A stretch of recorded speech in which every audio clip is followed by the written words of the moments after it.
puzzle and dragons. One puzzle, many dragons. So not puzzles and dragon. No. Okay, so is the puzzle facing the dragons? No, the puzzle's just the thing on the bottom screen. Oh, okay. It's a match 3. These are 2 match 3 games. 2 games I'm talking about today, actually. Puzzle and Dragons Z and Puzzle and Dragons Mario Edition. Oh, okay. All in one cart. So, if they have Puzzle and Dragons Mario Edition, because could they have like Sonic Edition, Street Fighter Edition, Half-Life Edition? Like, could they just? They absolutely could. Is it just like, do they just open up the floodgates for anything to come in? Yeah, I mean, because the game we're playing, the puzzle, is very much the same between the 2 games. I mean, not the same, but almost exactly similar. So, like, it's not like, hey, this would work really well for Mario. It's just, let's graft each of these things into the Mario world, which is part of the problem. So if we can get into it, in the Mario game, you have the puzzle. This is how you progress through the game. Each level is another, just match 3 shapes a lot of times. You're fighting, you basically use it as attacks, as like an RPG. You're staring at your opponents like an older school RPG. And so your enemies are like Goombas and Koopa Troopas, and they're all animated the same gross way, like in a sort of 2D animation. Very bobbly. The art's gross in the Mario one. And so what you do is you sometimes can catch them. You get basically eggs. They're not eggs, they're mystery blocks, but they're eggs. Again, just grab. Are they eggs in Z? Yes. Okay. They're eggs in the mobile game too. Like obviously you hatch dragons from eggs, but in the Mario universe you hatch enemies from blocks, and then they're on your side, and so you have a Goomba, and that's how you attack. Is like you have a Goomba on your side, and this is what bugs me is like. They probably weren't given the creative freedom to go outside of the Mario universe or invent anything new within the Mario universe. So your monsters are limited to what already exists in the Mario world. So let's say you're leveling up a Goomba. You can put some wings on it and it's leveled up to a Paragoomba, and then you could just make it bigger. And like that's as good as it gets. Like that's the evolution, And so like it's a real limitation when it comes to enemy design. And like progressing through a game when it's like only have things that have already appeared in Mario games.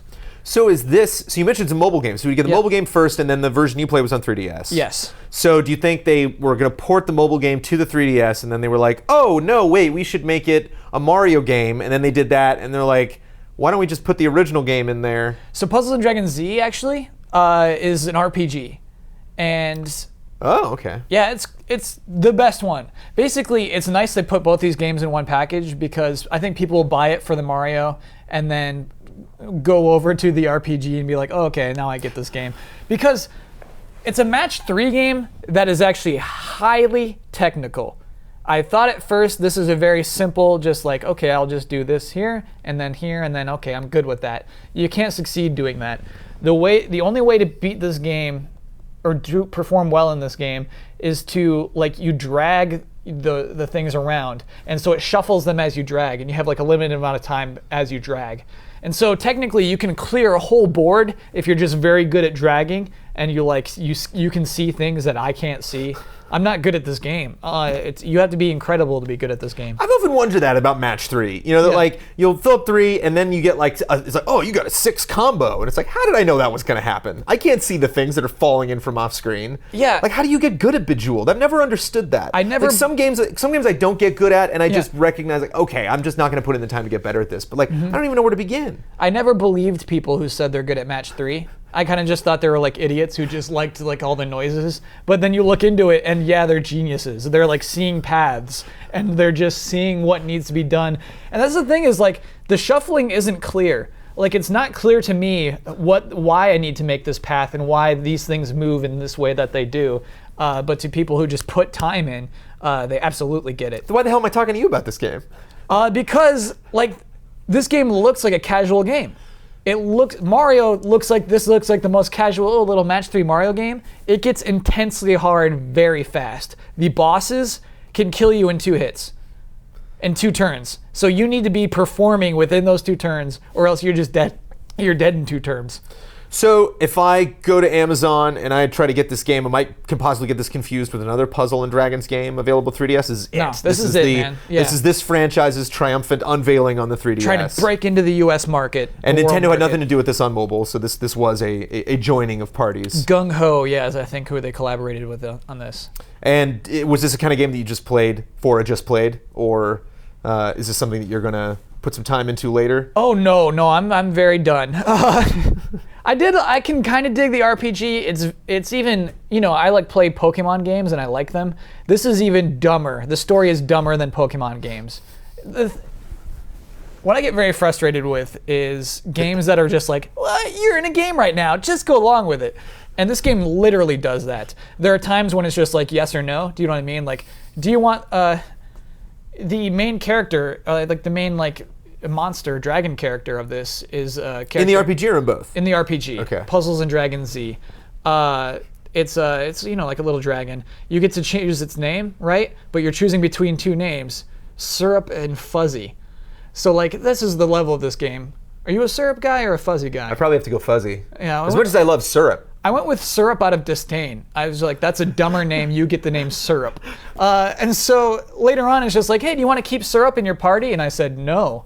And then it's just like, come on, it's a video game. Select yes. I think that's almost literally they went that far. And I just said no. And they're just like, we're going to loop this forever until you say yes. One's a noun and one's an adjective. How do you arrive at Syrup and Fuzzy? Because there's two people in your party, and one's like, I think you're sweet. We should call you Syrup. Okay. And the other guy's like, we should name him Fuzzy. And so it's really, you're also choosing between the two people. Because dragons aren't fuzzy. Not, this dragon is. He's a fuzzy dragon? Yeah. That's unprecedented. There's lots of unprecedented things going on. The art's better in Puzzles of Dragons Z. It's atrocious in the Mario one. It's really gross. It's gross to see these characters presented like this. Just, they're not only like bobbing weird, but they're making eye contact with you the whole time. And so it's just weird to see this creepy Mario character just smiling at you and just directing eye contact. I don't know, it seems effective because when you do that, I want to deal a great deal of damage to you. Sure, yeah. And that's the thing is the damage just piles on once you're good at combos. Yeah. So if you're looking for simple fun, no. If you're looking to grind, yes. The game's designed to be grinded. What did we decide on the past tense of grind? Grinded, yeah. Grinded, okay. If something has been ground, then it would be ground. But if you did the action, then I grinded. I grinded it, okay. I guess. Right. I think in video games, we made up our own stupid word in video games. Grinded, yeah. There's things that are impossible to do unless you play a level over and over and over, because it's a lot of RNG stuff. So you didn't beat either of these? Oh, no. No. Even the Mario one is deep. Full price game? I don't know. I mean, 3DS games are, what do we call them even? Full price 3DS game, yeah. Okay, yeah. On par. It's a big package. You're getting a lot of stuff in that. But if you're down for an intense puzzle game that you can pump hours into, yes. Right, then you might be into this. If you're not, then just get your fuzzy butt out of here. Just play a regular Mario game. Who's this stupid version of this for? There's a better version of it. And still available on mobile. Is it on iPhones and Android or? So it's very different on mobile. Okay. The RPG was made, to draw you through it. On mobile, it's that kind of thing where you need to give it money for it to go faster. Okay. And so it's free to play. Yeah. But if this slightly intrigues you, maybe look up the mobile game. Just try it out, and if you're like, no. If you don't like that, then there's no way you're gonna like this. Yeah, exactly. So it might be a good bridge into the game that Kyle doesn't want to play anymore. Yeah, I honestly don't dig Match 3. I don't think I've ever played a game where it's I'm matching 3 shapes, and I'm like, oh, this is so good. And yet you picked it. I picked it because I was curious. Nintendo had Mario on the cover. They're really pushing this. Yeah, they're really pushing it. They're like, this worked on mobile. It can work on our consoles. It can work. And maybe it can, but not for this guy. Not for Kyle. Yeah. Well, thank you for sacrificing and playing. No problem. I appreciate it.